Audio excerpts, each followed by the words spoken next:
What's the meaning of astigmatism?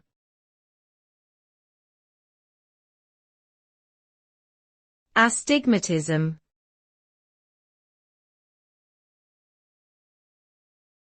Astigmatism.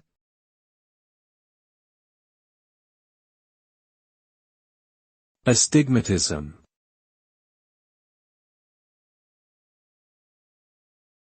Astigmatism.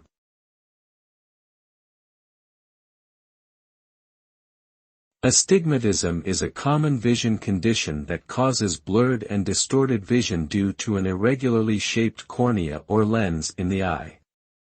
Rather than being round and symmetric, the cornea or lens has a more oblong or oval shape. This causes light rays to refract improperly onto the retina, leading to blurry or distorted vision at both near and far distances.